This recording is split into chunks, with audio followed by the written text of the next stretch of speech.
glasses, John. Yeah, they didn't have he them lost on. his glasses for 6 hours or 4 hours. He goes, oh, yeah. So Julie and I found ourselves at a haunted house in Kansas City.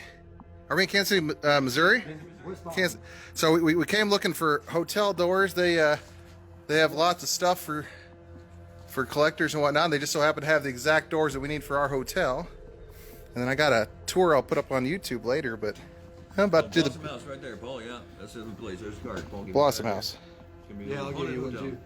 Oh, nice. Awesome. Wait, let's see. I'll go down first here, Paul. Yeah, I'm ready. Let me see. You got a flashlight, Paul? Julie, can I borrow the flashlight?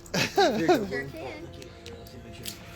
We went upstairs, and I'll post it on YouTube in a YouTube video, but we went upstairs, and I didn't bring a flashlight, so. Celia's in total trust in me. He's like, oh, there's some light coming through the window, and then Cherokee Indian burial ground, Osage Indian burial ground. The Choteau came through here like in about 10 years before Lewis and Clark, and this used to be a renowned burial ground for Indians all along the West Bottoms area. So, Okay. So when you're down here, you can see some pretty good. You can hear some pretty good, whistling or you hear movement. You definitely feel a little presence. I had one meter down here with the paranormal.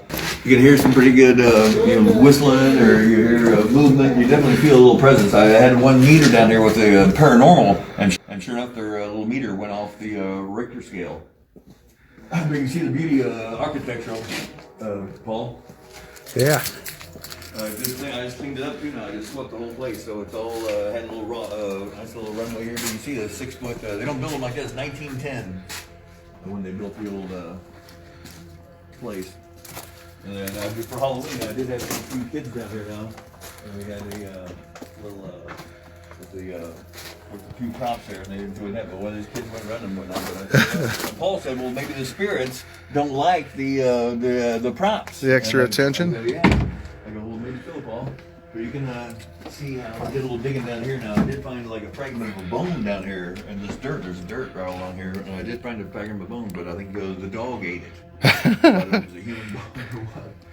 But I didn't ask any questions. I just kind of got it. But you can see how it's pretty. We've been turning into like a speakeasy, Paul. Yeah, that'd be awesome. And it's pretty wild to have these bars on windows now. Paul thought, he did a little research one night. He goes, well, why would they have bars on the windows down in the basement? Because no one can get down in the basement anyway. That's a great question. But he says he thought it might have been something with slavery. Because over here, about 2 miles, or about a mile and a half, there's a little sign that shows where the slaves, Missouri was a slave state. Right. The bushwhackers would chase the slaves, and they go across the Kansas River to Quindaro. Okay. And that was a known escape for them. But there's a little sign right around the corner from here where it said where it showed several of them went across the boat, and the bushwhackers shot holes in the boat, and they went down in the boat, and with their hands going like this, trying to be saved, they drowned. Oh, And geez. that's on the sign right around the corner there. So I think some of the spirits still like that are flipping around here. Even. Well, here's another way here. One step there, but yeah. So anyway, that was right here. The bars were something amazing. And then the thick walls over here, and I got a couple little props there the kids like. But you can see that here now. There's an old props there the kids like.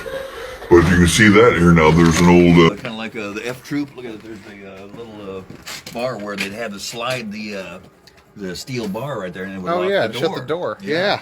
Like the bar. So that's pretty. What the wild. heck? So you can see how. And like I say, you get down here now, you couldn't hear diddly squat. You couldn't hear anything. I was thinking about opening up a firing range down here. Oh, nice. Yeah.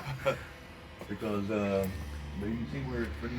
It's all original 1910. But I think the basement, the rock, might be older than 1910 now. I've been looking at some old photos, and everything. Of course, the Civil War was over in 1865, but I think a lot of that stuff was still going on, in the 1880s, Right. 1890s. So you can clearly see. So your plan for renovation down here? Are you going to put a bar down here? Yeah, Or? little bar, little speakeasy. Nice. Okay. Because this was right on the wettest block Okay. in the city of Kansas City, the Pendergast in the 30s. Google the wettest block, and that was the name of it back in 1934. Pendergast, Al Capone, and of course Jesse James was running around here and whatnot, and a lot of this was great outlaws, younger brothers. Kansas City is pretty much known for the old mafia hideouts in the 20s and 30s. Binaggio murders. Right. Sevilla, my cousin married Sevilla's granddaughter. She changed her name even. Huh. So, but anyway, it's pretty. It's got a lot of history down here. I do history tours too. I bellhop down to the Weston for 40 years, so I know the city pretty good. Okay. And do a lot of tours. And I drive for Uber part time too. Okay. Do you mind if I go back there real quick? Or? Here's a classical brick wall in the back, man. There's an elevator shaft. Paul had a door was falling one time. I was up on the fifth floor, but I don't know how that door came down. I think it might have been something related. And it does connect with another building now right beside it. So I put that up. We had a hobo try to come through there. Oh, jeez. About a year ago. Yeah, I was up there. There's hobo from walking through. Huh. I almost shot him. Let me go, man. Just get out, don't come back. You can see this whole break. Now, this is probably the oldest part of the building right here. They laid this up probably like in 1890. I had a guy come in and check. Huh. And the data for that's old. You see where they just laid that up on the brick. And Paul was saying that all of this is redwood. Is that the same down here? Or? Yeah, I think so. Yeah, redwood. And From California. That's awesome. back in the 20s. But yeah, I'll tell you, you could sure put some things out here, or you wouldn't be found at all. So you see how sturdy this place is, which we and I was thinking about wrapping this with, let's make it speedy, put little tables there, and then Sure. just wrap the lights around, and that's the old boiler room here.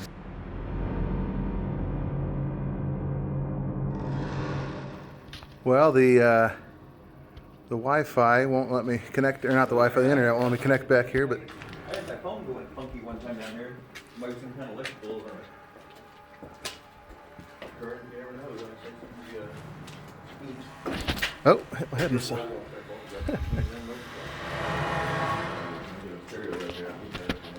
I want to take a photo real quick.